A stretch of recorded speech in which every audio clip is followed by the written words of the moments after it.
What is happening, everybody? My name is Julius, and I'm here once again with the podcast for this channel of Bumbling Cinema, where we're just talking films and everything. And I'm here with Daniel. Hey, what's up, guys? What's up? Hey. How's it going? I'm doing good. How you doing? I'm okay. It's been hot. It's hot, man. It's A little too hot for my taste. Yeah, a But, little bit. you know, Yeah. the film we're going to be talking about today is obviously The Godfather. Hey. And everything. Last week, I hope I teased it well enough. Okay. Or not last week, like a couple of weeks ago at this point. Yeah. I did Barbie. And you know how they have that joke about how only the alpha males really appreciate the cinematic masterpiece that is The Godfather. Do you agree with that sentiment? I agree that everyone should admire The Godfather. Mm-hmm. But I do think that it has lots of lessons. Mm-hmm. It definitely has aspects of, The Prince, 48 Laws of Power, Art of War, Sun Tzu. So if you're into that stuff, if you probably have that stuff on your bookshelf, you'll probably like something like The Godfather. Yeah. You know what I mean? If you have, Can't Hurt Me by David Goggins, Jocko Willink and stuff like that, and you probably like The Godfather. You know what I mean? Yeah. Well, So- did you ever see one of those reels? Which Like ones? those red pill reels with footage from The Godfather? Because I have not run across that yet. No, I haven't. I have not. I've seen a lot of red pill reels, Yeah, and with and the they're music so and silly. shit. They're so they'll have the music, and they'll have the trailer voice going on, and then they have clips of lions and tigers. Get out of here, bro! Dude, it's just when you do that, it's more cringy than Yeah. I think they think it's alpha. Yeah. And it's someone needs to, a homie, someone needs to tell you, this isn't hitting the way I think you think it's hitting. It's Yeah. not, you're not looking cool, dude. Tough. You're not looking tough, man. This is kind of weird and cringy, and I get secondhand embarrassment from it, when I see, wolves and eagles, and then their voice telling you, hey, don't take trash from no one.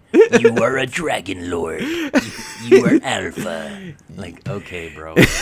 4 ways to become instantly alpha. Yeah, exactly. Dum, dum. Snarl like a wolf. Claw at people like a tiger. That's pretty good, actually. Roar at your enemies. Roar. You'll get any and every chick. Instantly. Just target them. Yeah, exactly. I could see you actually do that's a good voice for Oh, it. really? Yeah, Yeah. for the It's hidden. voice and everything. The alpha. You're gonna have to put reels. disclaimer. This is not. This we're is not not that. endorsing red pill or any. Any of that shit. hunter prey mentalities. You know what I mean? Hunter prey. Yeah, exactly. There are survivors, Yeah. and then there are weaklings. Yeah, exactly. You got to be like me, posing as Ken and Right. posting yourself on the internet. Oh, right. Yeah, no. I mean, that's the other extreme that I'm not really down with. It's a little far the other way, but You know what's funny? I saw one of those reels Yeah. where it was showing the lasso of truth and everything of Wonder Woman in the movies and stuff, and you're seeing Batman be affected by it, saying that I'm too macho to say thank you to anyone, and then it cuts to Aquaman touching the lasso, and he says you're beautiful, and then it shows her trying it on Superman, and he's resisting, and then the bass kicks in, dum, dum, dum. It's oh my god. That's so funny. Dude, that's hilarious. It's kind of silly, man. It is silly. Yeah, I don't get it. I mean, these movies kind of, in a way, they don't really perpetuate it, but do you think they kind of reinforce that look on masculinity, like movies we were talking a little bit earlier, The Godfather and Scarface and shit like that. Do you think what's the reason that guys look to that as this is the epitome? So I'll tell you, because I was a kid affected by that. You know what I mean? I definitely, and we were talking about it before, but I was telling you how, like, when when we're a kid, we watch Blood In, Blood Out, we watch Carlito's Way, American Me, we watch all these, The Godfather, Goodfellas, I can go on and on, Casino. We watch those, and you think it's a glorified look, but only to the ignorant. So, like, when I was an ignorant kid, I was looking at that like, man, I want to be like Tony Montana, like, takes, no poop from nobody, and, makes his own way and doesn't care and this and that. Like, that's really cool. But then you grow up and your brain develops, and then you go, no, these are warnings. This is a warning to not be tempted by power or money and things like that, to even go down that path, because the path is not great. You know what I mean? Yeah. I think because you're a kid, you can't see it, but it's there in plain sight. It's there in plain sight. If we watch something like The Godfather, I think the lesson is very blatant. I was just a child and I didn't understand the nuances of it. But, as I rewatched it over and over again and over and over again, I've seen The Godfather literally millions of times. Yeah. I don't even know how many times I've seen it. But, now I watch it and it's very, very blatant. They even show, the father, Marlon Brando, Vito, they show how he got to the top. They even show it. Yeah. They show how he got to the top. And he got to the top mostly by making friends, by being a man respected by his community. And he kept his family in the end. So when Vito dies, his family's still all together. I mean, other than some that have been, off, Sonny got offed, right? But for the most part, like during his reign as the Godfather, he was the Godfather. He did it the right way. He maintained it the right way. He was like the Godfather, and he was still somehow able to be a family man, which even the Godfather himself says you're not really a man if you spend no time with your family. Like, you have to spend, like, that's a big part of what they do, why they do it. And I think Michael, as we see his arc, he keeps telling himself throughout his journey that he's doing it for the family, but we realize throughout his arc, like, you're kind of doing it for yourself, where his wife is begging him to stop, and he keeps promising, no, I'll stop in 2 years, I'll stop in 1 year, I'll stop next time. And then she threatens to leave, then he's like, no, I'll stop, and just don't take the kids or whatever. Yeah.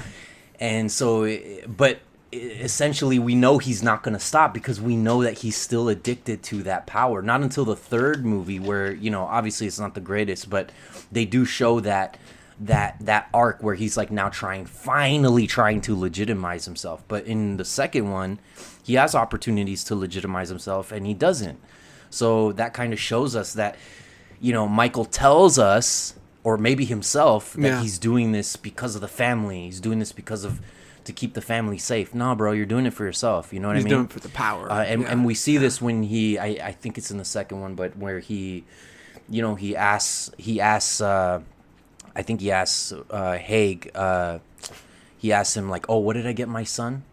And so it's almost like a secondary thought, right? Like, his family's a secondary thought. Like, and he's asking, like, if you were my made man, right? I'd ask you, hey, what did we get my son?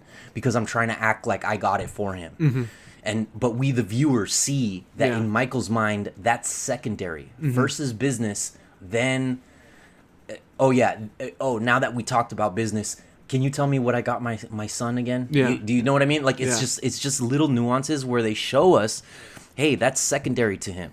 And so I think that the warning is very blatant, but it's very much like, people will take what they'll take from it. You know what I mean? What looks cool, what looks like, because you were talking about you were attracted to it because of power. Of course. But was that the same back then for you as looking at it like, this is what a man is?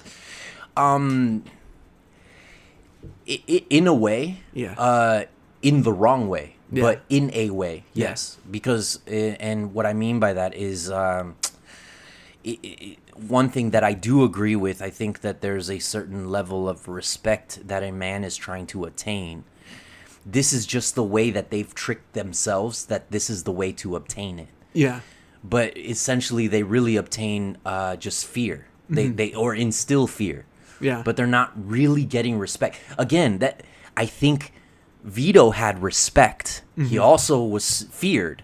He had respect. I think Michael was more just feared. Yeah. He was respected as intelligent, but he wasn't respected as like like Vito. He yeah, wasn't people are respected scared like of Vito. his They were intelligence. scared of his intelligence. Yeah, you see how he's kind of becomes a mastermind. Exactly, he's a mastermind. Yeah. And they all kind of were. Even Sonny, who was hot-headed, when he took over, when Vito was shot, Yeah. and Michael was in Sicily, right?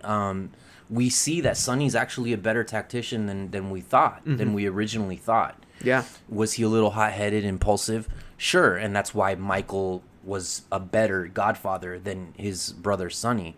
But we see that. That's what I'm trying to say is like there's a lot of these nuances that when you're a kid you don't understand. You just go, oh, what? Like, guys are scared of him. Cool. And if you're 40 and you're still looking at it like if you're an 8-year-old, then there's an issue. With the fucking real music. That's what I'm saying. Yeah. Like, what the well, hell? it's kind of like we have a prevalence of that in especially film, but pop culture. You know, we see things that specifically look at an anti-hero. You know, we can. I think they're villains, but you know, at the very least, like an anti-hero. You know, villains that we can side with. You know, I think the modern example of that probably is Walter White in Breaking Bad, and it's crazy how many, because it's such a bingeable show, it's such a great show. Yeah. You know, like how many young people grew up watching that. Right. You know, it's like this generation's like Godfather in that way. Right. No, very much so. They even reference the Very Godfather much so. in the show. I agree, you know, yeah. and I think it's crazy how many young people watch that, and I guess it's always going to happen as long as this media is always being made. Right. You know, where people who are very impressionable, you know, watch these depictions of toxic masculinity, and you know they're attracted to it, and it kind of shapes how they want to become. Yeah. You know, and you know, especially with this new outlet of social media, relatively new. You know, it's giving a new channel to that. You know. Yeah, and I do want to state that I don't necessarily disagree. You know, with anything that you just said. Right. I don't disagree. Right. Just to add a little more nuance to, I guess, my perspective is I don't really believe that there is a such thing as toxic masculinity or even toxic femininity. I think there's just masculinity and there's femininity, and I think there's toxic people. Like I was saying earlier, right?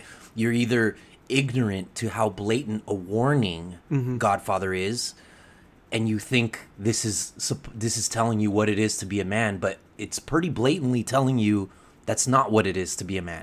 It's pretty blatant. It's so. It's not that the masculine man would look at it. The masculine man would look at that and look at Vito as an example, not Michael, right? But the toxic person, which we label toxic masculinity. That's why I'm saying I don't necessarily disagree. I know we label it toxic masculinity so that the general audience listening to this podcast it helps. understands what I'm saying. Totally, You know what I mean? because it like with anything, there's a spectrum. Exactly, you know, that's what I'm saying. That's what I mean. I think toxic masculinity. It's just the quickest way to nail it. signify so that people know what we're talking about. Because some people will, some people who just heard what I said will say, "Oh, he's calling masculinity itself." That's what I wanted to clear up. That's what I'm saying. And I don't. And I didn't take it as that. No, yeah, for sure. I know you didn't, but is it disturbing to you how, like, you know, especially since you're a dad, you know, how accessible this type of content is, you know? It is, and like the effect you see it have on people, like kids. I do think it's you know, and I think there's a spectrum. I'll say that because, you know, I think, you know, when Batman came out, right? Yeah. When Teenage Mutant Ninja Turtles came out, when video games came out like Mortal Kombat, right? And people came out and were like, this is why people are doing violence. Like, no, I don't want to agree with that. No. But at the same time, I was affected by certain things like Scarface and Godfather, and those were examples of like how one can get respect, right? And you see the shortcut, and the shortcut is fear, right? So if you get people to fear you, then they will respect you in a way, right? Yeah. But again, or like Michael Scott, where you want people to, what is it? I want people to be afraid of how much they respect me. Yeah. Yeah, exactly. You know, but that's what I'm saying. I think there's a spectrum where I think extremists on both ends, right? So there's extremists that are like, Ninja Turtles, oh my goodness, they threw a punch. Now that's encouraging people to mass murder. Like, no, they're just, this is a superhero movie. Like, get the stick up out of your bunghole. You know what I mean? Yeah. But I do think that if you're watching something like The Godfather without context, without someone being like, hey man, like, what did you grab from that? And you're just a dumbass teenager, you know what I mean? You're gonna see that and be like, oh yeah. Like, I watched Blood In, Blood Out. I watched Scarface. I watched American Me. Like, these movies definitely were like, hey. And then you look at them and you see people that look like you, right? Yeah. You see the crew that you have a crew, and so then you're in a crew, and then you're like, wait, we're like that, and then so then you want to kind of perpetuate that, right? But you're a child, right? And then you grow up, and then you're like, oh wait, no, it's pretty obvious that they're not promoting that. Yeah. So that's why I don't necessarily blame the film for that, you know. But No, if, you if can't. Yeah, right. Yeah. So if the question with a is, couple cases, what couple I'll say, cases, there are right. a couple exceptions Yes. to the whole, There you is. know, the distance Glorifying. between real life and Glorification. fiction, because there are some films that are offensive in my, like, I think, for example, this is an extreme example, what I'm about to say, and you know it very well. Yeah. Cannibal Holocaust. Oh my God. Yeah.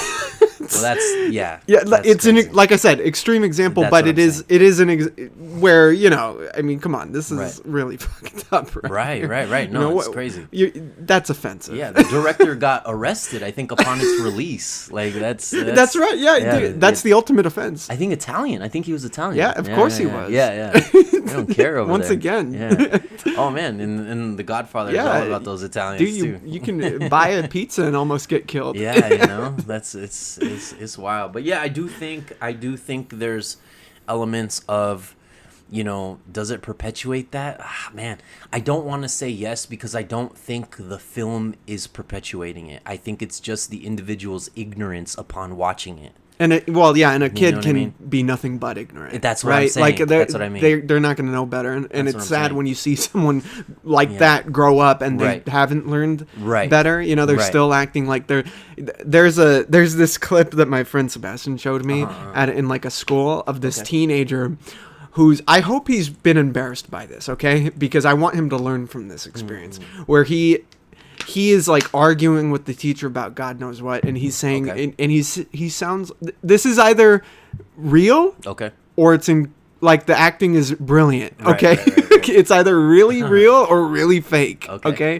Where with this you. kid is talking in front of the whole class and to the teacher who's just sitting there chilling, like, I don't give a fuck, right? And this kid is like saying, I am the alpha, and the alpha takes precedent over the teacher. And the teacher's just my sitting God. there like Confused. the alpha has to sit down and so I Yeah. can do my class, you know? Right, But it's like, this kid saw that online. Yeah. You know, he saw it online and he's repeating and it. he's repeating Yeah, it, he's thinking it's regurgitating going to it. get him somewhere. Yeah, You right, know, right. I don't know if it's like with a girl or respected in class more often, but and everything, but he saw it and he's repeating it. So I don't want to blame, you know, what we see in films or whatever Right. at all. Right. It should be blamed on people, but it's Yeah. like, damn, maybe it's just that people are getting a little dumber now that we have all this technology. Yeah, I mean, think about it. Even what I'm saying, and I don't want to sound like I'm repeating myself over and over again, but again, I think Casino, I think Godfather are blatant warnings. I I agree I with don't that. think they're Yeah. glorifications. Yeah.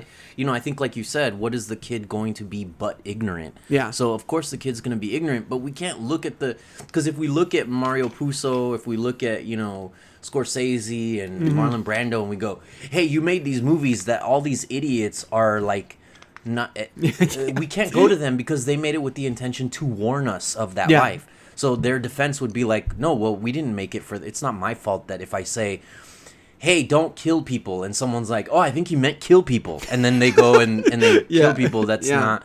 Do you see what I'm saying? No, so yeah, it's like, absolutely. That's why I don't think these movies should not be made. I don't think they shouldn't. I'm not saying that also. Yeah, right, by right. the way. Of just, course. Just so people know. Yeah, so we're putting the disclaimer out. Yeah, but, yeah. You know, I don't think it's the creator's fault. I don't think it's the movie's fault. I think it's that these people just have a lack of context, which is either a lack of a male or an adult, just a reasonable mind. Yeah. Right.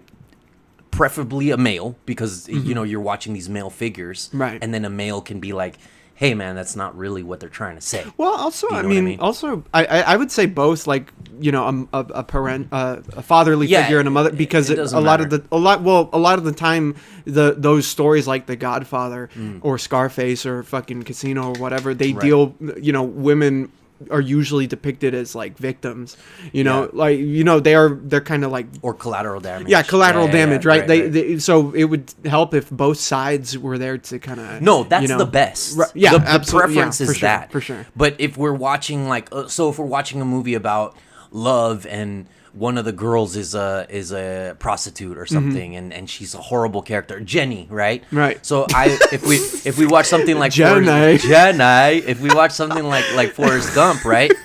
I'd want to have the context of my mom to be like, "Hey, dude, you ever meet a Jenny?" Like, can you explain? You know what I mean? You're like talking. Can you explain Jenny to me? Okay, so Jenny is the villain in. Is the antagonist of Forrest Gump. Okay, I just and she really is.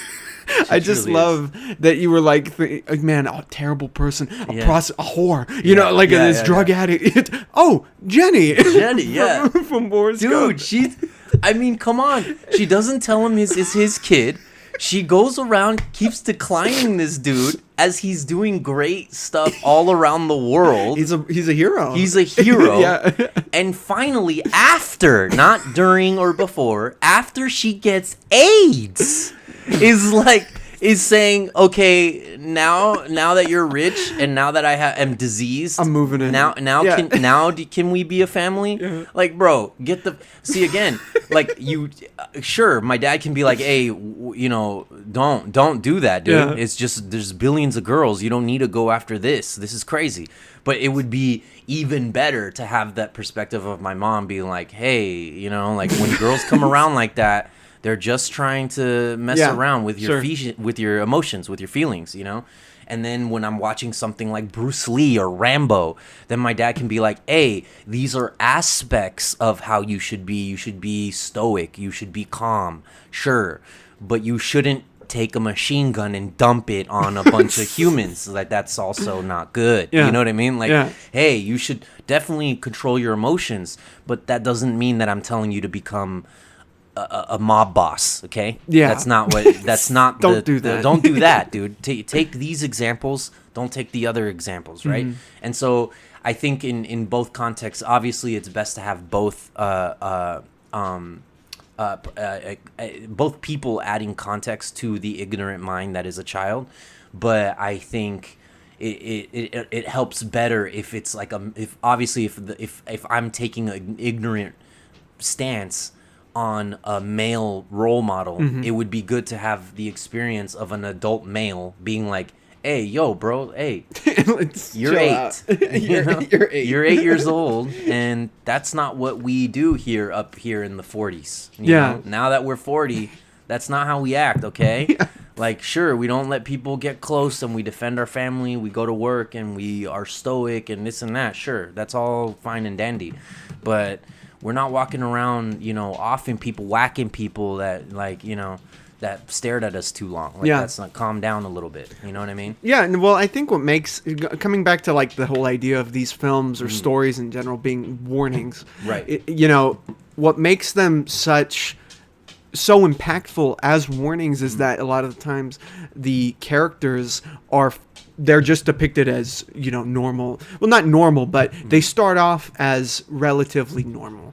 Right. They're not just monsters. Like Wolf of Wall Street comes up in terms of, frame of reference in my mind right now regarding that. Like, at the beginning, he's pretty, regular, right. Jordan Belfort right. in that film.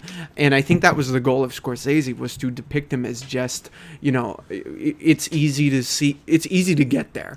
All things considered, right. Anyone can get to that point of being morally compromised. Right. And, that's... Well, crime pays.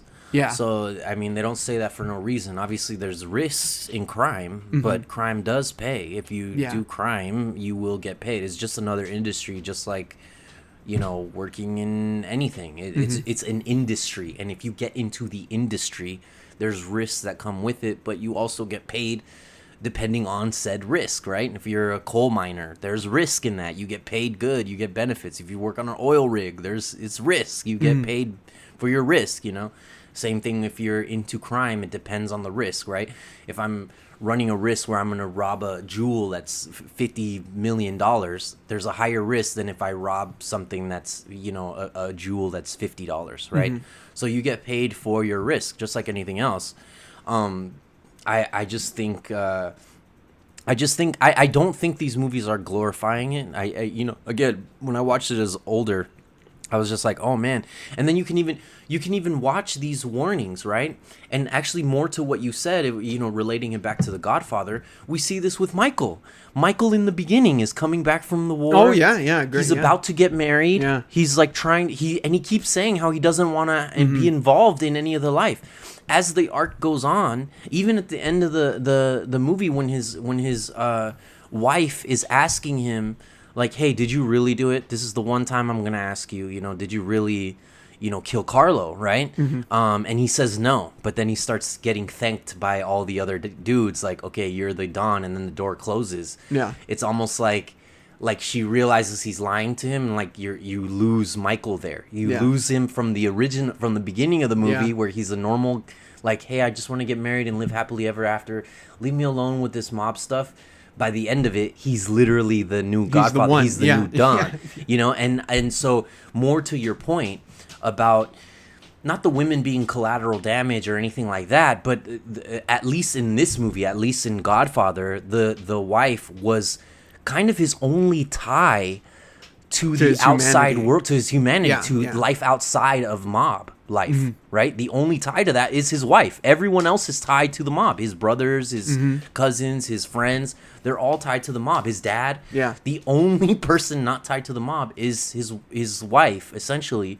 And we show how in the end he decides mob life. Like he decides, no, I'm going to be the Don. Yeah. So, and I'm going to lie to you. Yes. So again, these are warnings, right? They're not like, hey, lie to your wife, man. They're like, if you lie to lie to your wife, you lose yourself here. You lose yourself. You're not the family man that you claim to be now, because now you're lying to your family. Yeah. So now you're not the family man that you say you are, because now I think it's showing that, right? But when you're a kid, you don't see that. You just see like, what? He's the Don now? What? Yeah. Like, oh my God, you see.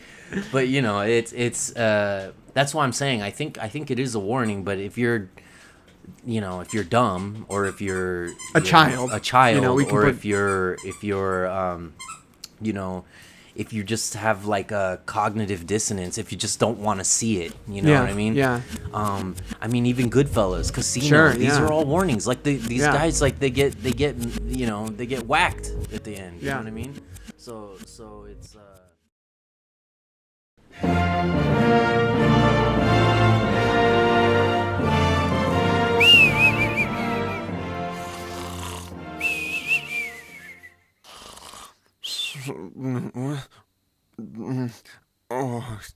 Our home, our hands.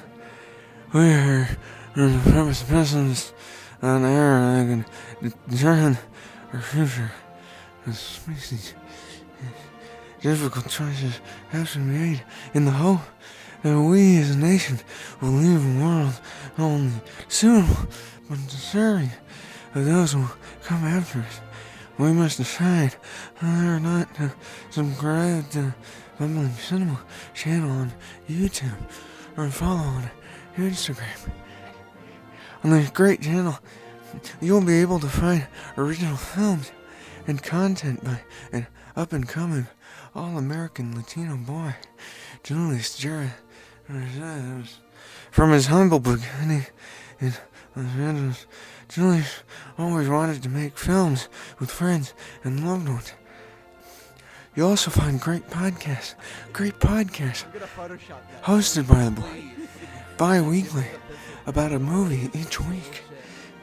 True cinephiles will subscribe and enjoy the heart put into this great content. Others will sound like this. I don't care about the Chinese box office, and neither should anyone else. We shouldn't have to subtitle our films. They're already taking our jobs. They don't need to take our language. So come on, man. Feel free to join us. It's free. Go out and subscribe. And if you don't, you ain't black. I'm Joe Biden, and I don't remember this message. Well, we finished talking about one of the greatest films of all time. Now let's talk about one of the other greatest films of all time. Let's do it. It is The Godfather. Yes. By Francis Ford Coppola. The book written by Mario Puzo. I'm gonna assume you've read the book. Yeah. Twice. Do you prefer the book over the film or the film over the book? Because I know they're very different animals compared to each other. Yeah. I've never read the book. Okay. I've seen the book and everything. I've seen the film plenty of times. Okay. Obviously about the Corleone family. Yeah. Obviously about crime during what the 40s, I think? Or even earlier than that, if you're talking about Vito, right? Well, if we're talking about the main arc, just the first film. 40s. Yeah, because it's after World War II. Or is it after or is it during? I think it's the end of it. Okay, because Michael comes home from war and everything. In 45, and I think all these like Barzini dying, Carlo dying. Yeah. That happens in like 48, I want to say. Okay. Yeah. Okay. All right. So, so this is written around that era. Right. And which would you prefer? Which would I prefer? That's a good question, Yeah. man, because, The Godfather, I love The Godfather, and then I go back and forth, which one's better, the first one or the second one. I go back and forth. I think, man. So, actually, they're different. The book and the movie are, but they're very similar. They're almost only different in structure. Like in the beats, they're a little bit different. So, like for example, right, it's a slight difference is in the book. Vito sees the death of Sonny. He kind of walks into the morgue, and that's how we're introduced. We don't know Sonny's dead. We don't know Sonny's dead. Okay. Yeah. In the book, Vito goes to the morgue to see Sonny dead, and you're like, what the hell? Yeah. And so you realize he's dead because that's the dude he went to go. You kind of don't even know. He's going to identify him. Wow. So you don't even know it's Sonny until he gets there and he identifies it's Sonny. And you're like, holy shit, Sonny died? Next chapter, they go into how he dies. Wow. So it's a little bit different. In the movie, he dies, and then Vito goes. Yeah. So the structure is a little bit different, right? But I think they're it's at least in terms of like essence, it's very, very faithful. It has a lot of stuff that is faithful. And I think Godfather is one of my favorite movies of all time. And Mario Puzo, The Godfather, is a book that I consider up there, but I don't know if it's the best book I've ever written. Okay, interesting. You know what I mean? But it's a very, very good book. It's a very good, like, one of my top favorite books. Well, I know that Puzo was a co-writer on the film. He was a co-writer. That's interesting that, like, the book is... I know the book is a classic, especially during that century. Right. But the film is obviously much higher regarded. It is, than the book probably is. Yeah, but it's the same writer. Yeah, right. But then that definitely means it's Coppola's involvement that kind of raises it. Because and you see this. You see this in the movie because a lot of those beats, like something like simple as what I said about Sonny dying, that wouldn't work in the movie. Yeah. You know what I mean? That would kind of feel like a punch in the face. Exactly. I mean, had they done it where they did. Well, I'm curious. I wonder if they thought about approaching his death that way, because it is linear, where it's the death happens and then the reaction happens. Right. Because at the same time as the death, Vito's recovering from his assassination attempt. Right. Wow, I don't know how that would... Yeah, that probably wouldn't have worked, honestly. Well, even in the book, they do go over how Vito kind of, like... the prequel stuff in the second one, that's in the book. Oh, wow. So they didn't add that in the movie, but in the second one... But other than that, they don't really go off of... or at least I don't know, because I didn't read the sequels, because they weren't written by Mario Puzo. Oh, okay. So Okay. in some of those, they have a prequel to The Godfather, and then they also have I think like two more adaptions after that, like two extra sequels in terms of novel. Is it a writer within the family that you know of? Or? No, I don't think so. I that's why I didn't read it, because I only read The Godfather Right. by Mario Puzo, and then after that it's someone else, and I was like, I don't know if I really want to read the whole thing, and so Yeah. then, and I didn't, and it doesn't correlate with the movies, so Wow. Yeah. So there's there's no point. There's no real point. Really, yeah, I didn't really especially want to like a lot of people probably don't know that The Godfather is based off A book. You know. Yeah. Which is how it it shows how elevated that film is Right, at this right, point. right. You know, in terms of just culture. You know, it Right. kind of transcends pop culture. Right. Into becoming part of just the zeitgeist. No, and then the other thing too is where I completely agree. 1,000, an offer you can't refuse. I mean, we still use that today. That's there's been so many parodies of Brando. the image of Brando. Yeah, right. In that just in that first scene, Oscar you know? worthy right there. Yeah, Oscar worthy. Yeah, It's the image of Yeah. of kind of.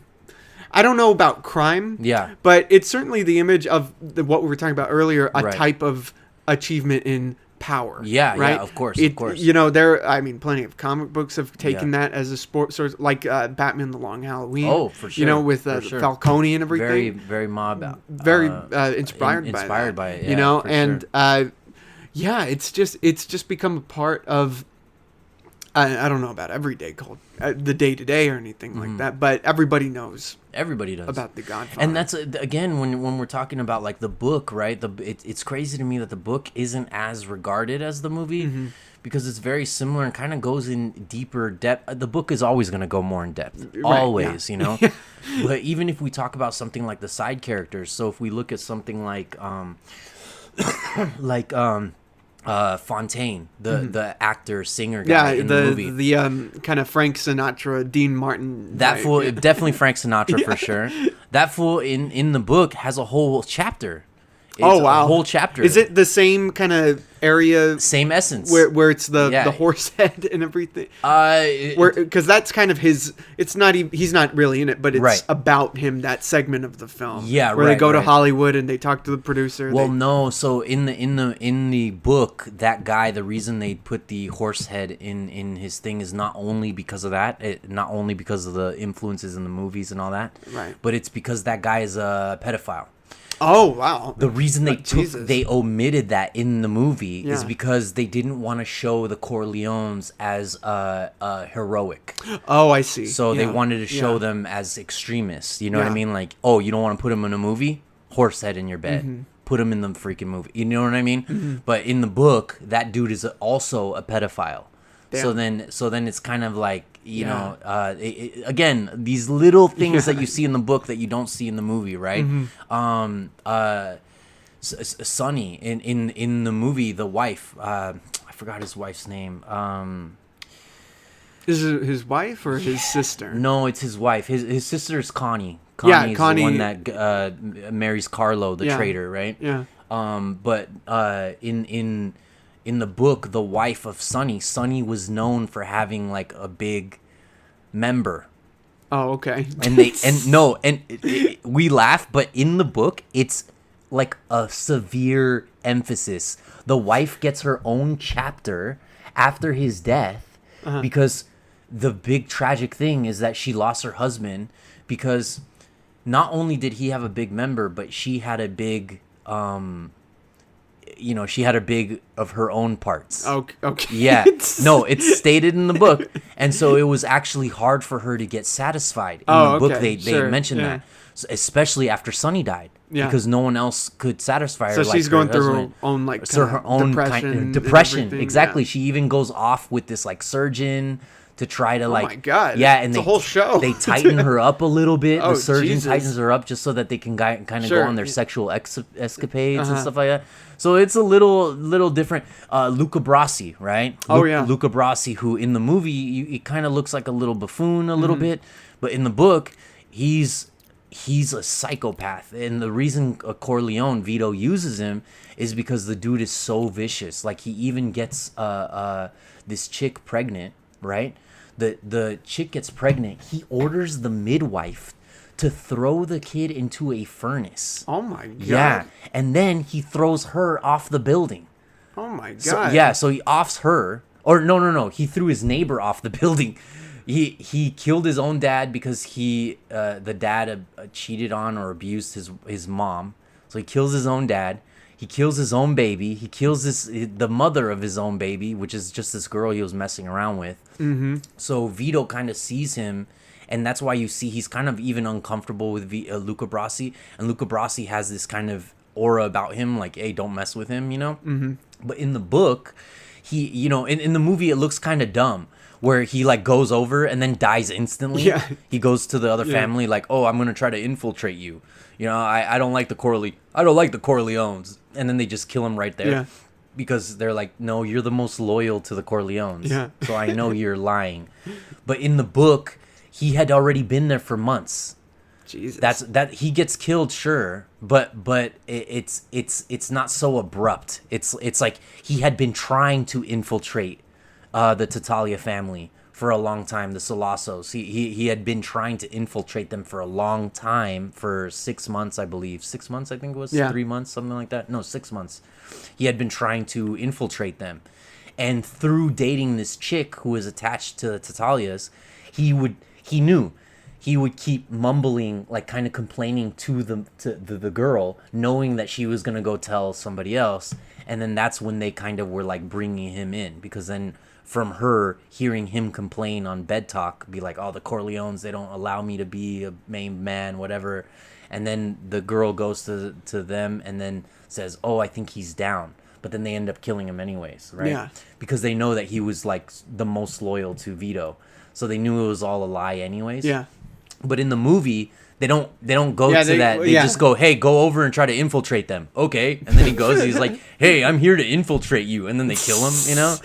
Well, like, that's what's interesting about it, is that, you know, with what you said about how the book is always going to have more information, more context and everything, you know, they were kind of forced to adapt it, adapt it and change things and limit things and everything. And I'm surprised, as far as I know, there's not an extended cut. I mean, the movie's already, like 3 hours? Or, you know, is it 3 hours? It's long. I think it's 3 hours long. Yeah. So it's, for the time, especially, long film and everything. And I know there was a big, I don't know if it was controversy. I guess it's controversy at the beginning, where, like, this is what that show The Offer was about, where, you know, they're trying to make this film, and then you have to get approval from certain people. Well, they also invested in the movie. Yeah, exactly. Yeah, right. So, exactly. You're writing. So they wanted to look a certain way. Because they're like, hey, dude, we're also paying you. Yeah, we're paying for this stuff and everything. So. And they make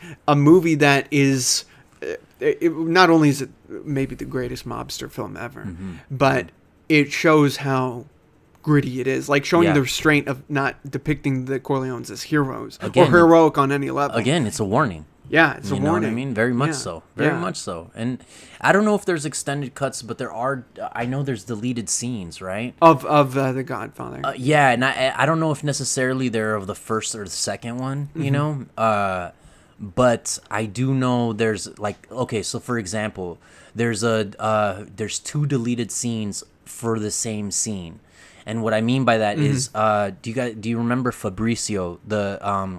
He's one of there was Carlo and there was Fabrizio, the 2 bodyguards that were they were assigned to Sicily. They were assigned to Michael. To Michael, right? And Carlo's cool, whatever, but Fabrizio's the one that betrays him, right? He's the one that kills Apollonia, right?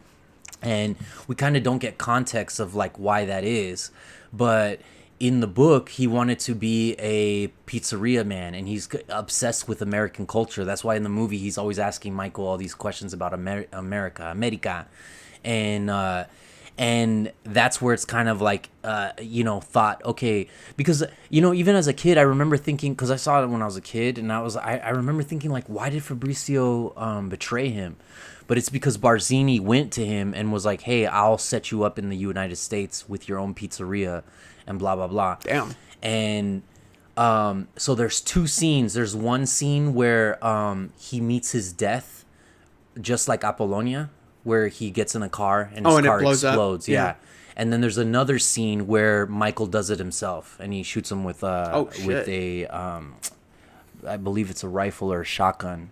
But that's why you get this kind of like image of Michael holding a shotgun, but you never see it in the movie. Yeah, because that scene was just filmed cut. for that. It was cut, Yeah. you know. So, but that's what I mean. There's 2 deleted scenes for the death of Fabrizio, and they never show them. And they're the greatest deleted scenes. They're the greatest of all deleted time. scenes. Yeah, you know what I mean? Which is befitting It's for one of the crazy. greatest films of all time. I know, it's You know? crazy. Well, I'm hearing about all this different these things that are changed from the book, Right. And you know that were cut for the film and everything. I'm split because I feel like, man, that just makes it more rich and everything. More like rich, that makes right? the characters richer, Yeah, the story, it the does. world It feels does. more real and everything. But It does. It added to my experience when I watched it afterwards. right, right. Yeah, That's yeah. the key because Yeah. I think the movie is perfect how it is. Perfect how it is. Yet Perfect. I Yeah. love hearing the details Little about details, it, right? right? Yeah, yeah, And yeah. like part of me wishes it was in there. You know, part of me wishes I knew that while Yeah. watching the film and Right, everything. right, But right. at the other end, it's like, well, It's I mean, perfect as it's is. it's So the why touch it? Godfather, Yeah, and it's it's The been Godfather. that for 40 years. And it at was this great, point. and it still is great. Yeah, It still is great. When did it come out? 74. Yeah, 70. So 50 years at this point. Dang, Yeah. dang, jeez, yeah. You know, so I mean that's what's tough about it. It's like I feel for the editors of this film because you Yeah. have all this Yeah. these gems, Gems, that you have to bro. like toss out. Yeah, and you have to everything, toss man. out, dude. It's Imagine crazy. being on that floor and having to Yeah. cut the scenes. Yeah, like I bet the debates in that room. Like, Oh, it must have been my insane, especially especially with Coppola. You know how who's intense so he can get. detailed. Yeah, how Like, detail oriented. dude, that's crazy. You know? Have you yeah. seen any of the Offer show? No, I didn't. I Yeah. wanted to see it. Yeah. I wanted to see it because I've read a lot about that history. Yeah. I especially when I was a kid, I was like really into like the old mobsters and the old gunslingers of the West, and I was very interested in all that, you know, megalomaniacs, all kinds Yeah. of stuff like that. But Like how evil can relate to the real world. yes, right? yes, exactly, Yeah. basically, and the figures that correlated with that. Yeah. You know, and so I was very fascinated by that, you know. So I did read a lot about that time and the stories and how the mob was involved in the making of Godfather. So I wanted to watch that show, but I never got around to it. I Yeah. never got around to it. I've only seen clips. Okay, And I okay. know Dan Fogler plays Francis Ford Coppola in it. Whoa. And you know, yeah, and he's pretty good. I mean, he's got bet. it down. You know, the whole personality, the intensity. cool. He goes like I think it's in his first scene.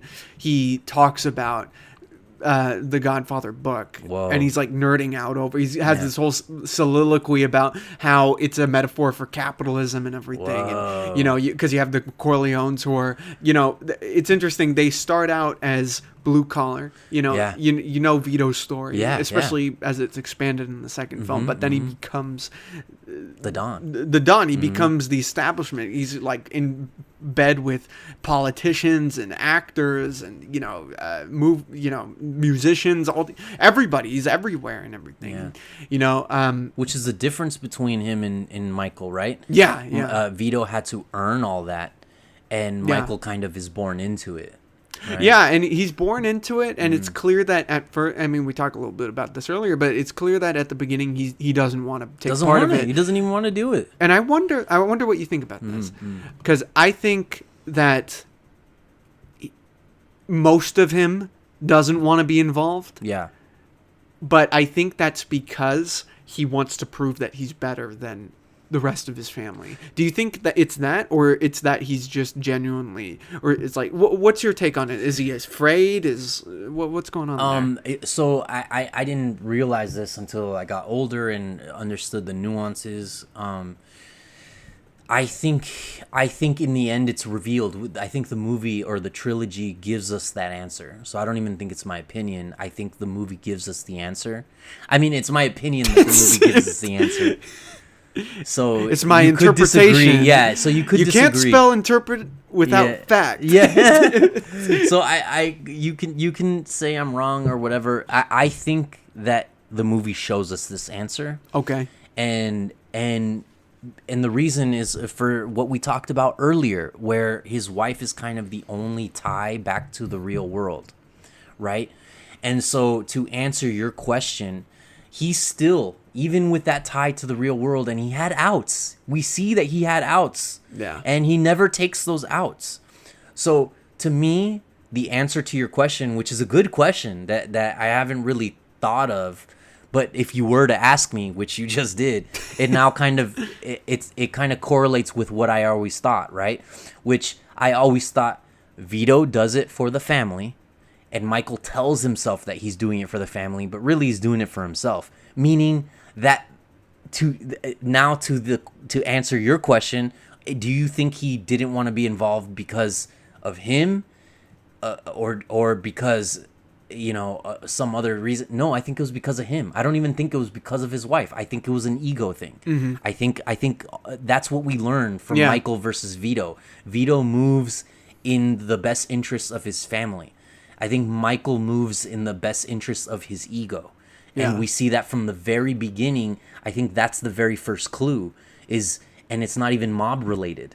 The very first clue that Michael is infected by ego is how he even wants to distance himself from the family. Yeah, he's not there for the photo. He's not there for the photo. Wedding photo or anything. He stays. Yeah, that's the first clue. If you think about it, that's the first clue. Yeah. They all go out, right? And he's not there. He's not. That's later, right? Yeah. That's well, later. Where is he at that point? Yeah, he's either not. He hasn't arrived yet, or That's he's right. doing something with his chick. That's right. But you also see visual cues because he's wearing like his medals and everything. I mean, he's a war hero and everything, but he's kind of showing everybody. He's showing off that I am legitimate. It's an ego thing. Yeah, like he killed people. Also. Yeah, but he did it for quote unquote legitimate reasons. At war, whereas these guys are. They're at home, they're criminals. And I'm not saying that even that is not righteous. I'm just saying that I think the reasoning behind his righteousness, at least early in the movie, is not because of righteousness. Yeah. It's righteousness because of ego. Yeah. And that's what it is. And we don't realize that until the end of the movie. We're like, this guy was righteous or evil. It didn't matter what path it took. But the end result was always ego. Yeah. It didn't matter if he was right or wrong, as long as his ego was served. Mm-hmm. So he could have been a good person, and his ego would have needed to be served. He could have been a bad person. His ego would have needed to be served. And we see this in the beginning of the movie. I see this in the beginning. Now with you asking me this, we kind of see this even in his righteousness. Yeah. It was ego infected. It wasn't like actually righteous. It wasn't a genuine thing, because if it was a genuine thing, then in the end he would have chosen his wife, not mob life, right? Yeah, well, you kind of see that verbalized when they're talking about after the whole hospital scene, right? Where they have to move the dad to another place and everything. Yeah. And they're talking about killing the cop, the chief and everything. Oh, that's right. And Sonny calls him out and says, "What? Because you got slapped around a bit, you're ready to kill this guy? You're ready to become part of the business just because you were humiliated?" That's right. And he's like, yeah. Well, he doesn't say that. He's obviously saying, he's making the excuses. This guy is a corrupt cop. He does this. He does that. He had it coming and everything. Right. It's like, nah, dude. No, we know it's because of your ego. It's because of how you feel about yourself. Slapped around. Yeah, exactly. Yeah. And it's funny. It's funny that we talk about how he was slapped around, and then that's what, because even though we try to excuse Vito even, right? Vito still kind of scratches his face. We don't see until the second movie. But De Niro, remember the one Don that was the Don? He grabs De Niro by the face. And ever since how he grabbed him in the face, he starts like kind of like it's almost like every time he scratches his face, it's a reminder of like that mother effer. You know what I mean? Like and we don't know that in the first movie, because we see him kind of like Marlon Brando rub his face all the time, and we don't really know why. Like where's that tick from? Where's that habit from? But that's also an ego thing, right? It's like that dude scratched my face, and now I'm the Don, and like it kind of all makes sense in the second movie. if you rewatch the first movie, Mm-hmm. then you see Marlon Brando kind of touch his face at random. And Wow, you don't I never really made know. that connection. That's Yeah, crazy. yeah, it's kind of. Yeah. I wouldn't doubt that's the case, especially right. since the book was around and it told that story and everything. Well, not only that, but we see De Niro not. He started doing the face touching thing after the cheek that, grab. yeah. So after the cheek grab, we see the Marlon Brando face rub. Wow. But De Niro starts doing it as a kid. Yeah. And ever since then, that character started doing it. And that's where I kind of put the connection. I was like, oh, that's why he does that. Because Yeah. the dude grabbed his face. And so now every time he's thinking or he's like, you know, it's almost like a never again type Yeah. thing. You know what I mean? Like he's like touching his face like, never Yeah. again. You know what I mean? Like, I don't know. That's how I took it. And No, again, yeah, that's a great you know, observation. I yeah. mean, to talk about the characters, I mean, obviously there's Michael, who we just kind of, hyper focused on and Right, everything. for sure. Who's definitely one of the most fascinating Of characters. course, I mean, of he's- all time. he- Yeah. Of all time. Yeah, I mean, yeah, come on. yeah. But Vito specifically as the Don, it's interesting to watch him like at work. Right. Because there's a part of you that really likes him. Yeah. He's very charming. He seems to be, authentic, and he's charitable and giving. Like the first scene of the film is, we're focused on the story of this father who's coming to him asking for help after his daughter was like assaulted, hurt. Like, was she killed, or was she just like, she was like deformed almost? I think, yeah, but that's another difference between Vito and Michael. Yeah, that's right? that's the thing, right? It's he like accepts the request. Yeah. Michael always Yeah. says no. Oh, right. Yeah, Michael exactly. always says no. Exactly. He always, when people come to ask requests for of the requests. Godfather, he always says no. Where Vito was always like, okay, and kind of like down to help. You know what I mean? He was definitely more the man of Of the the people. people, yeah. And even though he has a lot of, I mean, Marlon Brando is amazing in the role, but even though he is kind of like, you're rooting for him almost, you're reminded that, in subtle ways, you're reminded that, yeah, he's the head of a criminal enterprise. Right. He knows what's going to happen. Like, he's Right. making deals with these other families, saying that, okay, we're going to peddle the drugs, but we're not going to peddle them near schools. Right. Because he's trying to, like, salvage what's left of his soul. Some sort of dignity, yeah. Yeah, some sort of dignity, Some but sort it's of code. but it's all bullshit It's all at the BS, end, yeah, because he's still Yeah. this guy who is insanely corrupt Yeah. and is poisoning everything that's around him. But we see this hypocrisy through a lot of the different characters. So if we see we see it through the senator. Yeah. Right? And the senator in the beginning where he's like talking trash about Italians and his family, right? He's talking to Michael, right? But then later we see him in the Senate hearings and he's like, oh, like talking a little bit, no, these are just people and whatever. And then leaves before Michael's hearing. You know what I mean? Like, so I think they're always trying to show the hypocrisy between these characters. I mean, even Vito, like you just said, Yeah. they're trying to show that hypocrisy of like, you're a Don, bro. Yeah. But then you draw the line at drugs, but you foster prostitution, you foster all these other things, murder, guns, yeah. But you draw the line at drugs. Like, okay, come on. Yeah. And so I think all the characters are kind of hypocritical, I think at least the ones involved in the mob, and involved in the criminal organizations, they're even down to Fredo. All of them are hypocrites. Yeah. Except maybe like the wife, who's just kind of going all along for the ride. Connie, who's just kind of just married this dude. But Carlo's a hypocrite too, right? Carlo wants money. He wants power. He doesn't just love Connie. He doesn't love Connie. No, he's Yeah. doing it because he wants a spot in the family. Yeah. That's why he's doing it. Yeah. Connie's just kind of like affected by his hypocrisy. You know what I mean? The girl, Michael's wife, is kind of by Diane Keaton. Yeah. Or Lane. think I always so, get yeah. them mixed up. Yeah, that's right. But she's also affected by Michael's hypocrisy, Mm-hmm. right? Like, oh, it's for the family, Like, no, it's for you, dude. Yeah. It's for you. Yeah. Like, you're not spending time with your kid. And he's not even listening to his father, right? His father told him a real man spends time with his family. Yeah. And he doesn't take these lessons to heart. That's why I'm saying I think they do a really good job of showing.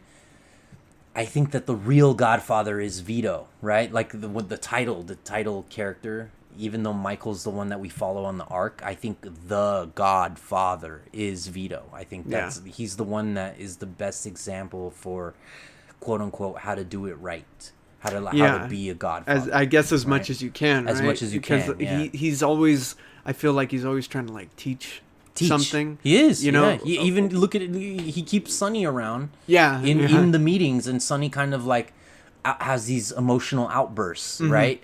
You know, because he wants to take the deal. He wants to take the deal from the Salasso, right? He's the one that's like, no, let's deal drugs. That's good for us. What are you talking about? You know, and then he tells him, like, don't ever speak out like that. Yeah. Even if you want to. Don't speak out, like, because then that puts us in a position. Like, don't.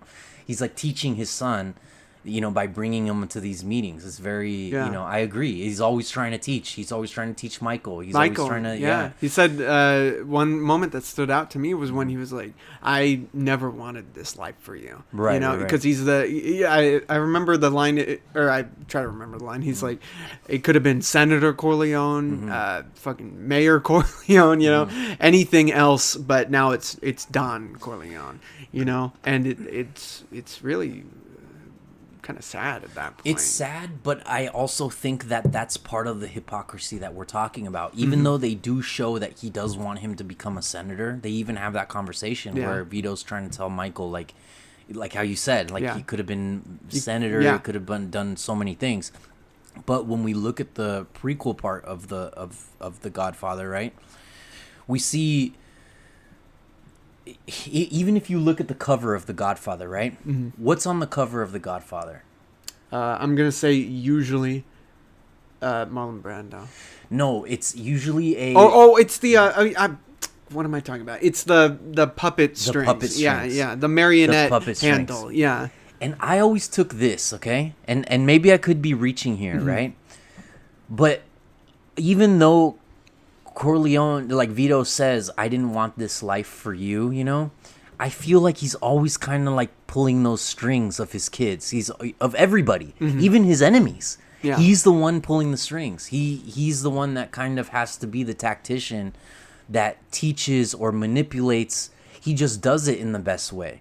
And we see this this kind of clued in where there's a moment where they're leaving Sicily. Vito's leaving Sicily, and he's leaving with his son, with Michael. Yeah. And he's pointing out the window, and he's kind of moving Michael's hand to like say bye-bye. But that I kind of thought was like a clue to the title, where the title kind of like is moving the hand, like you hear the string. Yeah. And I feel like that's showing us that even as a kid, Vito was holding his hand and kind of like moving guiding him in the way that he was inevitably going to guide him, which was going to be a godfather, right? Well, then I feel that then at that point, this story, all three, I guess, would be about Vito's failure. Yeah, because he never wanted that. He never wanted it, supposedly. Yeah, supposedly. I feel that he probably didn't want that. Right. Because he was proud of Michael when he came back from war. You know, because that was at least something more noble, of course, than what they're doing. But yeah, then that's a really interesting way of looking at it. You know, how every, you know, his fingers are all, not even all just, you know, in terms of his drug connections, his political connections, his entertainment, whatever, his family, you know, he's master manipulator, even if he doesn't know it. That's what I'm trying to say. I think it's very subtle to that point because it's like, like you said, it's more of a failure than a hypocrisy, I guess. Yeah. But it's like, hey, you didn't want that for your kid, but every move that you made was kind of like leading, like this was going to be a no way out situation. Like you're going to be the godfather. You're going to be attached to the family in some way. You know what I mean? Yeah. And, you know, we see this with Fredo, right? Where Fredo, you know, the poor guy. He gets overlooked and, you know, he's just kind of like standing around when his dad gets shot and, you know, he fumbles the gun. Yeah. And, you know, and even after that, we see clues where after he fumbles the gun, Vito kind of doesn't even look at him after that. When they're in the hospital, if you look in the moment when they walk into the hospital, it's Fredo and Michael. Vito acts like Fredo's not in the room. Yeah. He like literally doesn't look at him, doesn't say hi, nothing. He just immediately starts talking to Michael. Even though Michael and Fredo both walked in. Yeah. He doesn't even say what's up to Fredo. I bet. He just starts talking to Michael as if like Fredo's heir, like Ghost. You know what I mean? And so in the book, Fredo's not so much of a weak buffoon. He's more of a like not a degenerate, but he's more like just a drunk asshole. Like he's just more like that. Okay. Than like a weak like you but know. But like, is he still in the same like role, you know, of yes. the family where he's yes, you know, he's still yes, the black sheep. But in the book, I don't think there's that whole traitor thing with Fredo. I think that's all added from the movie. Okay. Yeah, Sure, yeah. I mean, I haven't read the Thankfully. book in like yes, Yeah. no, really, Yeah. really, and yeah, but I haven't read the book since my 20s, so almost 20 years. You know what I mean? Like 15 years since I read the book the last time, I think. So it's been a long time. I want to read it again now. Talking about it, of course. Yeah. It sounds. This is the year to do it. That's man. what I'm saying. Like, why not? You Yeah. know, I really want to get back into it because I really love that book. You know, but yeah, there's all these little like nuances that enhance the watching of the movie. Yeah. That you know, after I read the book the first time, which I think I was in my late teens, and that was the first time I ever read it. And I was like, whoa, I was blown away. Sure. Blown away. Because I already love the movie. So I think it's kind of like what came first, the chicken or the egg. Right. Yeah. I watched the movie. It enhanced the way I read the book. After I read the book, enhanced the movie, the way I watched the movie.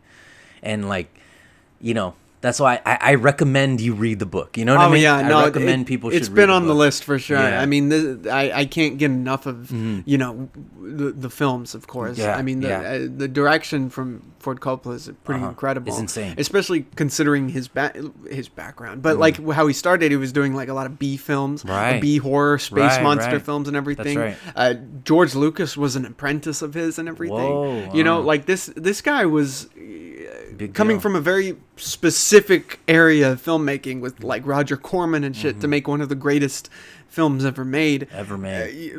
One of the most brutal films ever made, you know? yeah. And I love the direction of this. I love so good. the class of it, you know? Yeah. The locations are iconic. Iconic. You know, like that Iconic. area where they go to murder the dude and the cannoli scene and you see the the Statue of Liberty in the back. I mean, Yeah. it says it all. Like It that's says it all, that's a perfect shot right there. a perfect shot. You know, and Yeah.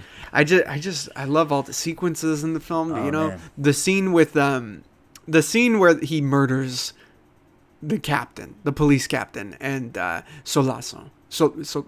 Yeah, Solaso, Solaso in and- the restaurant. Yes. Yeah.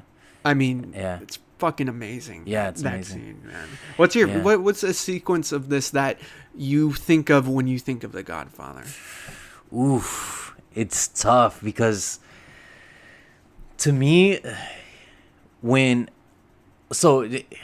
I don't know how to even answer that because the whole movie is so good. It's its own orb of amazing. of amazing moments. Yeah. You know what I mean? There's so many amazing moments. And again, I was that idiot kid that watched that movie and everything Vito said, I was like, oh man, that's going Bars. That's going in my Bible, my mental Bible, you Yeah. know? And there's a lot of stuff that I carried from those movies in being around situations like that or whatever. I would be like, okay, how would a Michael act, or how would a whatever? And then obviously you mix your role models, that you see in comics, in real life, in movies, and you mix it with your own personality, and then you get who you are, right?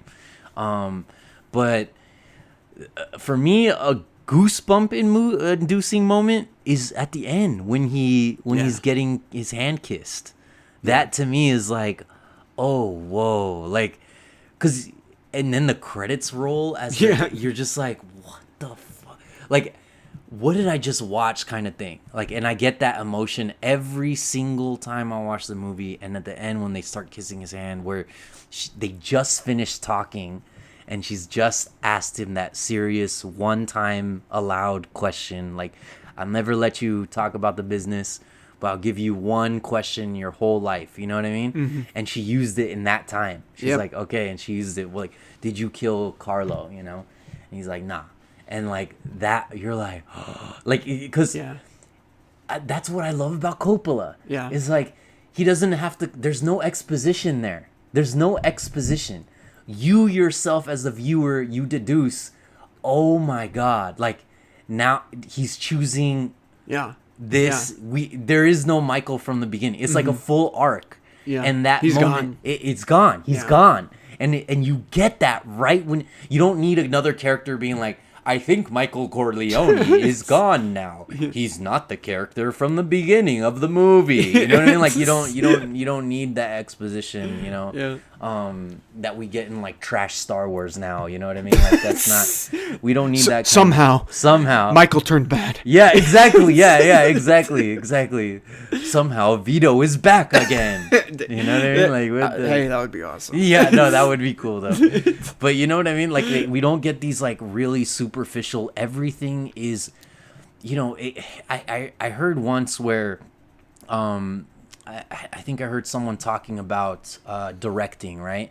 And they were saying how like if it's in the frame, it shouldn't be wasted. Like so, literally, even if you have a tree in the background, that should be intentful. Like there should be intent why the tree is in the background. Like everything within frame of a director's mind is on purpose. You know what I mean?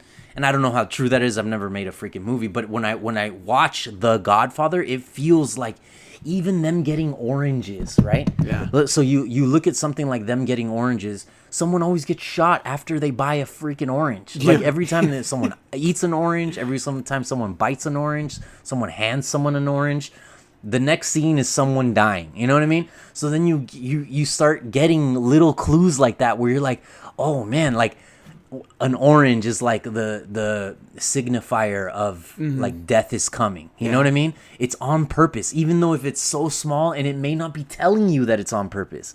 It's subtle. It's so subtle. And that's what I think like that moment with like that final moment is that moment where the whole movie kind of hits you like a truck in that one moment with that one question. Did you kill Carlo?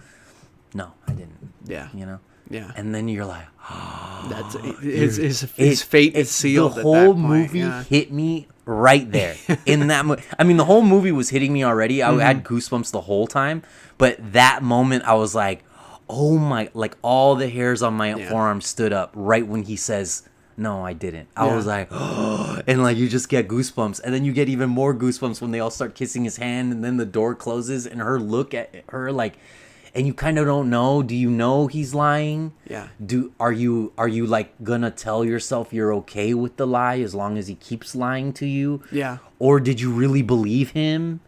And then like as you turn and you see them kissing, you like realize or like what's going on in your head. But that and then it just closes and wham, like oh. Yeah. Well, with that scene, the scene in the kitchen, what the fuck is it called? The restaurant. Oh yeah. Got to bring up the baptism scene. Yeah. Which is unbelievable.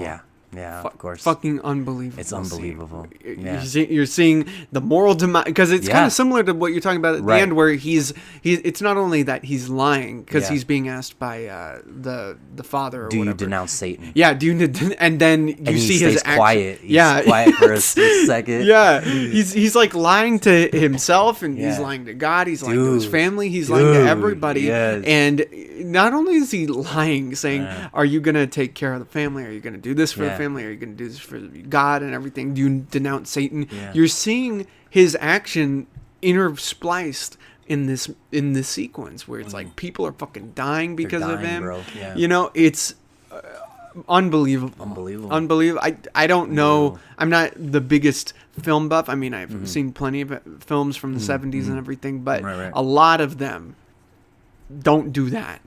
You know, have that type of impact. I mean, a lot of films do, but that type of impact of The Godfather, the baptism scene where it's just going back and forth, the music, the performance from Pacino and everything. It's, one of its kind. My brother made a really good point the other day where we were talking about movies, you know, and we are movie buffs, you know, like I would consider us both movie buffs. But he made a really good point, and he was saying how in the 70s, we were very character driven, you know, Taxi Driver, Godfather. We had these Deer Hunter, like we had these character driven movies, and that's what drove us to tell stories, right? There was violence, you know, like the Man with No Name trilogy, right? There was violence, sure, but it was character driven, okay? Then we get into the 80s, where we go, where the filmmakers go, what? Violence? Yes. And we kind of got carried away with violence. Violence was our new toy. So I think in making movies, directors, which are the guys that play with toys and make our movies, right? I think in the 70s, they were like, what? Characters? And that was the toys that they were playing with. They were playing with characters. And then I think in the 80s, the directors were like, what? We can do this with violence? And then we get the Rambos, the Van Dams, the Lundgrens. We get all that, right? The Chuck Norrises. Yeah. Because we got carried away with violence, and it kind of got out of hand and cheesy. And then we have the Cannon films, and you know what I mean? Yeah, yeah. And we have that whole era, right? Which I love. So I'm not talking trash. I'm just making an observation. And then I think in the 90s is when we found the balance of both, where we're like, oh, what? We can do violence and character-driven? Yeah. And we can balance it? And then I think the 90s is when we got it down the best. And then I think after that, then it was cool for a while, but then the last, like, 10 years has been just straight commercial-driven, you know, like flashes and bangs. And, you know, I mean, even CGI has somehow regressed. It's really weird. Yeah. But yeah, in terms of like those 3 decades, I think that's how it went. It went character with a little bit of violence, and then we went with violence with little bit of character, and then we went both violence and character, and kind of like it. You know, then we get The Last of the Mohicans, we get Heat, we get, you know, all these different movies. You know what I mean? The Fugitive. The Fugitive, exactly. It's that's a pretty good way of describing it as toys, because you have films where, you know, like what you're talking about, the 70s era, where you have films that focus on character and everything, but the difference between the violence there and like in the 80s, as you're saying, is like the violence is much more like brutal, like right. You think, like the depiction is way more, I guess, realistic, where in the 80s you have things like, you know, or Predator, you know, like of course. Things are blowing up and Schwarzenegger's making a one-liner, right? One-liner. But in the 70s, like I think of Raging Bull, right? You know, where you see scenes where De Niro's character is like, you couldn't put me down, Ray. Couldn't put me down. You couldn't do it. Yeah, you couldn't do it. But he's like beating his gangster movie, dude. I love Raging Bull. Bro. Oh no, it's freaking amazing. It's amazing. But you see those scenes where he's beating the shit out of his girlfriend. Yeah. You know. Oh, beating her up. Yeah. Right, I mean, right. it's much more domestic. The violence. But I think because it's character driven, so then when they do decide to pull out the toy of violence and play with it, it hits way harder. Yeah. Because we're way more character driven. So then when that character gets violent, it's more brutal, it's heavier, it's more intense. Whereas in 80s, we said to hell with character, give him one line. Fuck it. Fuck it, give him one line. We're doing it live. We're doing it. Give him one line, dude. Give him one line. That's it. Then someone yells like, "Well, what about the character?" Shut up! Give him one line. Yeah. And then they focus more on like blowing up people and how that looks. Commando. You know? Commando. Yeah. And that movie's amazing. So, oh yeah, I mean it's really fun. It's I don't know if it desensitized us as a nation of audiences, but you know, I always thought it was a documentary until until I was informed it's not. But you thought that was the Schwarzenegger story. I thought how he got to America. I thought that was I thought that's how he became a movie star. You know, I was like, oh shit, he was in the army first. It's actually how he became governor. Actually. How he became governor. Yeah, he stormed the Capitol. Literally, fuck you, asshole. Oh my goodness. Yeah, let off some steam. Let off some steam. Like fills it with the gas pipe or something. Yeah, so funny. My favorite Schwarzenegger line in that film. Yeah. Actually, there are several, but one of my favorites is one that he doesn't really play up, where Bennett has him like locked down, and he just lifts his head up ever so slight, and he says, "Fuck you." Yes. It's so funny, dude. It's so funny. But that's the thing is like, one of my favorite characters of all time. I have my cinematic favorites, you know. Indiana Jones is up there. Obviously, Bruce Lee. RoboCop is there. But, you know, Rambo to me had the best, like, like, especially in the second one when they're torturing him and they're like, come on, like, talk to your people, and he's like refusing, he's like not talking, and they keep beating him up or like torturing him, and then finally he's like, fine, I'll talk, and like, fine, like, fine, and they're like, all right, here, take the mic. And they super intense, like, focus on how he grabs the mic, he like grips it, and then when he pulls it close, he's like, you guys listening? Yeah. I'm like, I'm coming for you, Murdoch. And then that's it. Then they beat him up and torture him some more. But just that line, again, the one-liners are just, I'm for it, dude. That's what I'm saying. I'm not talking trash. No, not at all. I am for the one-liners. I am for the character building. I am for the violence. I am for all of that, dude. I'm down for it. So you know. It's at the 80s were the age of the one-liner. Yeah, I mean, I'm a fan of freaking Masters of the Universe with Lundgren. Right. Like you're like, I'm leaving.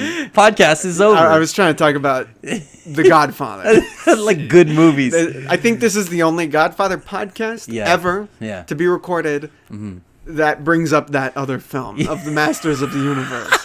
With Dolph Lundgren. We just broke a record. It's the only time when that film, when Dolph Lundgren has been brought up in the same vein as The Godfather. That's right. It's so funny. But, The Godfather never went that route, right? Even Godfather 3 never went that route of becoming like silly? an 80s. No, they kept the. I don't want to say class because that might be a little pretentious, but it kept that brevity. It kept that brutality. Yeah, right. I just the scenes where I get really upset are like when violence is implemented in real ways, like with Connie being beat by this dude, who's just there obviously for money, power, and is there as an opportunity. And then Sonny beats him up, and there's some. That's why Carlo betrays the family. Yeah, exactly. There's no winning here. There's no winning. There's no winning. That's right? why these are there's warnings. No these are warnings. Exactly. These are definitely you reap what you sow. Exactly. Films. And it's just a cycle. That's what this is trying to show. Yeah. So that really enforces the capitalism metaphor in it. Right. Especially with the it doesn't really matter where you go. Right. To make money, these issues and these systems are going to be there. They're going to be there. And especially since people can be dumb. They can. And emotional. Yeah. Emotional. And especially in that human. kind of world. Yeah. And human. Especially in that world, Right. And I love that those movies, especially the first one, really points that out. And it's demonstrated when everybody starts dying. Everyone starts dying. I mean, that's how I've always kind of looked at gangster films is like, they're cautionary tales, they're tragedies, they're sad stories. They're not comedies, they're not action films. At least they shouldn't be. And they're not glorifications. They're not glorifications. No, they are just, here's the reality. Someone is going to die. Someone's going to die, if you dude. enter that world. If you play this game, Yeah. Like you these are the prizes you can win. You're just as likely as anyone else. Yeah, just as likely as anyone else. Crazy. And absolute power corrupts absolutely, right? And so that's where we see how Michael gets infected by power and greed and ego, pride, right? These are all sins. Pride is a sin, you know what I mean? Greed, a sin, you know what I mean? Like these are all sins, and I think they really encapsulate that with Michael's character, you know what I mean? Yeah. And you're kind of rooting for the family, but then in the end you realize it's all kind of like shit. It's all kind of shit. It's a weird feeling to see like you're not rooting for Michael, right? No, yeah. But you're rooting for the Corleone family, right? Mm-hmm. But you kind of see how it all falls apart, anyways. Even though they win, quote unquote. Like, is it really winning? Is it really winning? Yeah. And they carry that on through even in the third one, right? Mm-hmm. They try to go legitimate, and how hard that is, and how much hate Michael gets for even trying to go grow. But then he gets consequences, right, for all the things that he's done in his past, right? His daughter at the end, right? And wasn't that Coppola's daughter too? Who Yeah, played it? yeah. Sophia Coppola. You know? And so I didn't hate the third one. I didn't hate it. No, I don't hate. I don't hate it. Don't really remember it, to be honest. It's been a long time since I've watched it. It's clearly the worst of the three. Yeah. It doesn't stand even on the same level. It does not. But I don't think it's trash necessarily. And I do think that logically, at least in terms of character arc of Michael, it does follow that logically. And like eventually, especially because of the first two movies, that eventually he wants to legitimize the Corleone business. Yeah. And how he wants to do that and kind of retire and get old. And he does, right? In the end, he dies in his chair in Sicily, right? He's like sitting there and he dies, right? And very similar to like how his dad went, you know what I mean? Yeah. And so... Except his dad wasn't alone. But that's what I'm trying to say. That's what I've been saying this whole podcast, right? Yeah. Vito had his family from beginning to end. From beginning to end, he had his family, you know? And I think that's where they show the difference, where it's like, no, this is the way you be a godfather. And then you are the godfather, but like, shoot, you're just doing it wrong. You did it wrong, dude. You didn't do it for your family. You got it handed to you. You know what I mean? Even think about it. Sonny died, right? Like, he didn't do it because, I mean, Michael's smart and he's ballsy and whatever, and that's why he became the Godfather, sure. But Sonny was supposed to be the Don, right? His brother was supposed to be the Don. He just so happened to get killed. And Sonny was actually surprisingly a good Don. You know, even me, when I watched the movie the first time, I was like, man, this guy's gonna suck. Like, I never wanted him to be the Don. Yeah. Because I was like, man, this guy's super impulsive. He's angry all the time. He's gonna ruin everything, you know? But then he actually ends up being a very smart guy, and the only way to solve that problem is by killing him. So then they kill Sonny, and then they even try to kill Michael, and it just doesn't, it falls on Michael to kind of be head of the household, head of the family, right? Yeah. So it's really, really interesting, you know, and it's like this gang life, like mafia life chess game that's going on. Yeah, very Game of Thrones-y, but like especially in the third one. Yeah. Oh yeah, definitely. It's even despite the third one, right? Michael's journey is one of the greatest in film ever. You know, and Pacino is great in that role. Yeah, I mean, we haven't even really talked about the cast. I mean, the cast is incredible in this film alone. Dude. You know, like you have like James Caan is obviously a standout as Sonny. Like the way he goes from 0 to 60 is incredible. You know, like how physical he is with that role. It's crazy. Robert Duvall as Haig, as Haig. Oh my god, brother from another mother. Yeah, he's like the outside. He's the outsider, but he's the most loyal of anybody. He's the smartest. Yeah, the smartest, at least financially. Yeah. Like he's like the he's not the consigliere. I think that's what he is. Oh, he is, but he's just not. He can't be a made man. Yeah, he's not a made man. He can't. Yeah, he can't be a Don. He can't be a Don, right? Okay, because you have to be Corleone blood.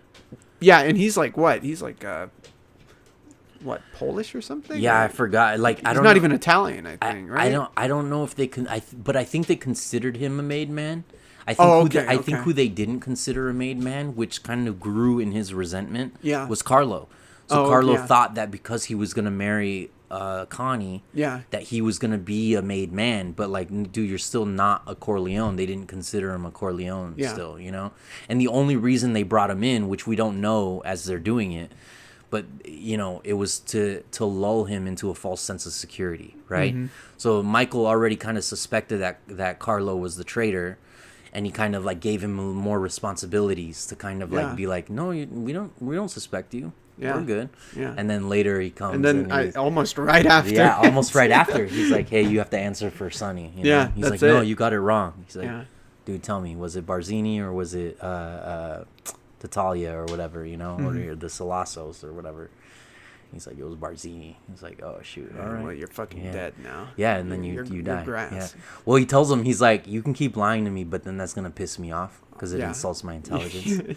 So it's up to you, you know. He straight up goes full on like super villain at the Yeah. Like even in a macro, right? Or a micro aspect, right? He even right there, even in death. Even in death, he's telling him, like, bro, you piss me off, and then, like, that's not going to be good. Yeah.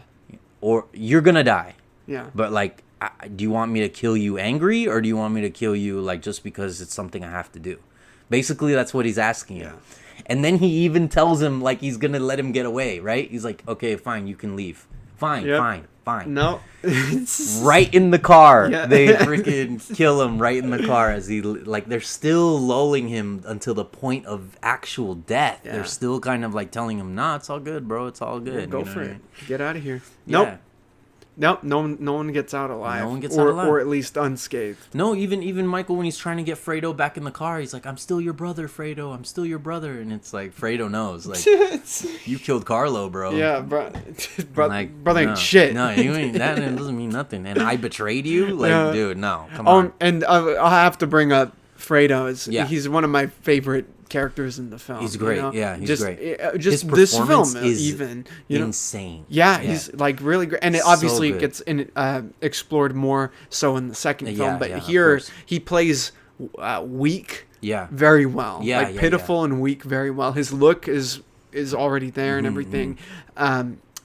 His role in there, just the way how everybody steps on him and treats him and everything. It's obviously, he has that great rant in the second film about like I'm your older brother. Yeah, and you're I got giving looked over. and you're giving me a pass. Yeah. You can feel from that actor's performance. Yeah. Like just how sad he is that he has no power. Yeah, in the book they talk about how he was a sickly kid. Oh, really? Even as a kid, he was like always sick. Wow. And yeah, but they don't make him as much as a buffoon. He still kind of had his duties, almost like in the movie where he still kind of had his like little tasks that he would do. You know what I mean? It's like running a casino. Yeah. And then they kind of give him that, and then it was kind of disappointing, right? Because he goes to Vegas, and instead of like becoming someone in Vegas, he's just another like degenerate dude. You know what I mean? And it's never really said what the degeneracy is that he's doing down there. But they know he's just basically partying his ass off, and he's not really like advancing the family. You know what I mean? Yeah. So, well, I mean, to be fair to him, it's like if he's just given these bullshit tasks, and he's not being considered anyway, he might as well. Well, one thing that's debated. That's how he'll look at it. I don't know why I think everyone, not just me, but we relate to those kind of like family struggles. Yeah, family oriented. You know what I mean? Well, they deal with it in a very just honest way. Yeah, I mean, the way that these people bicker, the way that they love each other intensely, they hate each other intensely. You know, they are in many ways the blue collar family, right? You know, and they go through the same struggles. Right. It's just murder is also a component to their day to day life. How they solve problems, to how they solve violence is how they solve a lot of their problems, or solve, quote unquote. Right. Because another problem just comes from that. Right. You know how they solve it, quote unquote. But in real life, like in real life, and I don't even know if I should even add this context, but in real life, mobsters considered murder very, very serious. So you couldn't just go out and murder fools because they did you wrong. If you wanted to murder someone, it had to be approved by the head family. Mm-hmm. Okay, so this film is obviously it's very near and dear to us. Oh, for and, sure. 1000%. It's one of the darkest films I've ever seen that makes me feel good while watching it. Yeah, isn't that crazy? Which is weird. Isn't that crazy? And I think that's just due to how well it's made and the direction, the music. I mean, we haven't even talked about the fucking music. I mean, the music is incredible. It's iconic at this point. Iconic. It's on my playlist. Well, on those reels. It's incredible. Yeah. For me, it's an inspiring film. As someone who wants to make these fucking things, you know, I watch it in reverence. Right. You know, and do you have any last words about the film? Yeah. So one thing I was gonna say before we close out, I think it's funny. I heard once that Mario Puzo, you know, he wrote I don't think he had ever written a film or like a book or anything, and he wrote I think a film, right? So he co-wrote Godfather, right? And I think he was pegged to do Superman or something like that. Right? Yeah, he was. Yeah, that's right. And yeah. so because of that, because Godfather was the first time that he's ever done that, he was like, oh, shoot. And he went to go look at a class or like a textbook to be like, hey, how do I write a screenplay? And the first chapter said, take examples from The Godfather. And so then he's like, shit, damn it. Stuck. Like, yeah, exactly. Damn it. He's like the music was playing. Yeah. Yeah, it's like when you lie on your resume type thing, you know what I mean? And you did a good job the first time, and they're like, hey, can you do this again? Like, yeah, let me go look this up. Like, yeah, exactly. Yeah, exactly. It's so funny, you know. Oh my god. Well, that gives me hope. Yeah, you know, right. Like right. anyone can do this. Anyone shit, can do it. know? Anyone can do it. That's amazing. Yeah, it's art, bro. It's art. Yeah, it's it's just writing. As long as it's cohesive within your context. So within the context of the creator, is your vision cohesive, and is the way you express yourself fluid within your expression? Yeah. Then it's either going to hit or it's not, right? Either the viewer is going to hit or not, but at least you did your best to get that vision out. Like you vomited your vision out, you know what I mean? Like you got it out of your system, you know? Yeah. And then people are going to receive that either good or bad. It's really up to the way it is, you know? So, but that's art, you know? It's like we put it out and we win some, we lose some. You know, you don't want to start... I think just not you, just anybody. You don't want to start being formulaic, and then we get the last 5-10 years of movies that have been kind of like blah in a lot of ways. You know what I mean? Yeah. Well, I love that this movie it will and has stood the test of time, and every time I watch it, I learn something else. For sure. I think of something else. I'm inspired in some other way. Yeah. And it's done that for many people. Right. People who have seen it ever since right. have learned something from it, right. have been inspired, and that's just going to keep happening. Like there's a great history behind this film, behind the book, behind the performances, the actors, the people who were in it, who were going to be in it. And it's one of the greatest films ever made. I mean, Jesus Christ. Yeah. No, we talk about greatest movies of all time. That has to be at least in the discussion of everyone's discussion. You know what I mean? So, and thankfully, it is. Yeah, it is. Yeah. I'm so happy that this movie exists, and I can't wait to watch it again. Mm-hmm. Jesus Christ. Yeah.